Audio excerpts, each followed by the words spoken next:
Carol, welcome to the show. Thank you. The Foundation for Russian-American Economic Cooperation, you started it, Yes, and you're I did. still with it. I'm still with it, yes. So, by the way, we're going to get the website up, fraec.org. How do you say that? FRAEC. FRAEC. It's a lot shorter. FRAEC.org. Russian-American Economic Cooperation. When I think of Russia, and I think when most people think of Russia, this is what they think of. Let's go to this click right here, and they think of the wall. That's what they think of. Even when the wall fell, the next click was this right here. It's a lot different than then, huh? It's totally different. Actually, I first went to the Soviet Union before the wall fell. I was there in April of 1989. Oh, you were? I was, yes. Is that the first time you were there? That was the first time I went. Why'd you go? Well, I was invited. I was a consultant at the time in marketing and had done a lot of work with small businesses in our community. So I was invited to go give seminars in Moscow and Leningrad to the emerging Soviet cooperatives, which was their very first legal form of small business. Yeah. So we were sort of doing a busman's group of consultants went over there. We gave lectures, tried to give them some ideas on how to be effective business owners.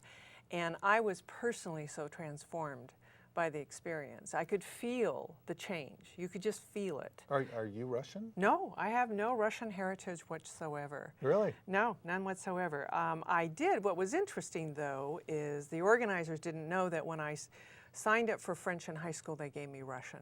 Oh. And I ended up with a degree in Far Eastern Slavic Studies, the area study of Russia from University of Washington, but I have no ethnic heritage. No kidding. So this was my first time there. So it transformed you, It the transformed me. It Yeah. absolutely changed my life. And I came back and I just couldn't go back to business as usual. I just could not.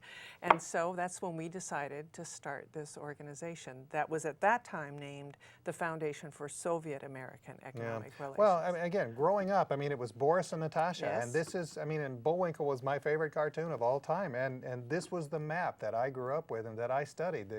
The Union of Soviet Socialist Republic, the CCCP. And That's R.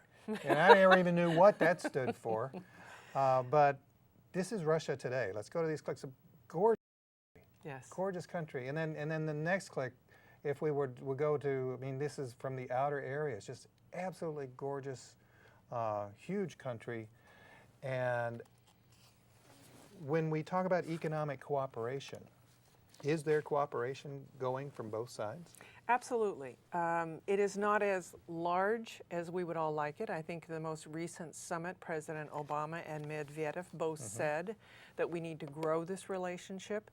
I think the annual bilateral trade between both countries is something like $36 billion, which is only 1% of our volume.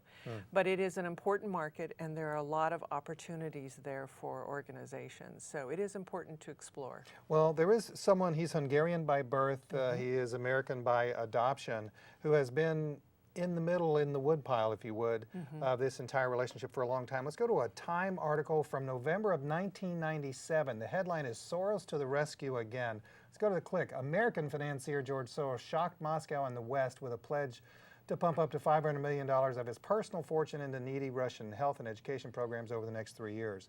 Next click. In view of the size of the gift, Moscow seemed ungrateful. President Yeltsin were silent after Soros's announcement. Okay, we're 12 years later. Did Soros's money do good? Did it do bad? What's happened? Well, you know, it's very difficult to know what it would have been like if he hadn't put his money in. He did put money in, though, and capitalized a number of civil society organizations. He opened up the Open Society Institute, and they have offices all over Eastern Europe and in Russia. And they worked with different groups in Russia to try to help them build civil society. But he was only contributor. I mean, the MacArthur Foundation entered into Russia, the Ford Foundation, and many other private foundations came in bringing their money, not to mention the fact that the U.S. government brought in a lot of money to help with technical assistance. So he was a part of many people who came in trying to provide expertise and funding. Well, let's just talk about where Russia is. Here it is. It's today. It's a very, very large country. It is almost twice the size from a standpoint of the United States. It has only arable land of about 7%, though. It's a very small percentage. 140 million people, roughly half of the people of the United States. The average age is 38, which is slightly older than the U.S. The life expectancy, however, is 66, which is as much as 15 years less. Right. And the per capita income is not so bad, 15.8 in U.S. dollars. So it seems to be that just the numbers say there's a lot of people, but they're not on. They're spread out over a whole lot of land. It is from Kaliningrad to Vladivostok is 11 time zones.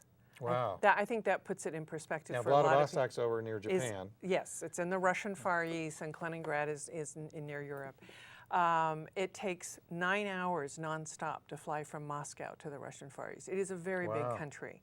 The majority of the population is in western Russia, around Moscow and that whole area that you saw on the map. Yeah, Moscow's a huge city. It's huge, and also a lot of the cities around western Russia. There's something I read recently that maybe 21% of the population of the country is in eastern Siberia, Russian Far East. But interestingly, the Russian Far East has something like 80% of all the natural resources and wealth of Russia. Really? Yes. And that's a good bit as to where you concentrate your efforts at the foundation. We spend a lot of time, we work with all parts of Russia, but we have a particular niche with the Russian Far East. I mean, we share the same ocean, we have a lot of the same industries. It's a partner. We're the only, in fact, we run a bilateral forum that brings these two regions together, and it is the only natural partnership in our bilateral region. And we're going to be talking about a lot of the programs of the foundation here in just a minute. We're going to take a very short break. You're watching Public Exposure, and we're talking with Carol Vipperman, who's from the foundation, actually the founder herself of the Foundation for Russian-American Economic Cooperation. It's celebrating its 20th year. If you want some more information, go to the website, fraec.org. And you're going to learn an awful lot about some of the things that they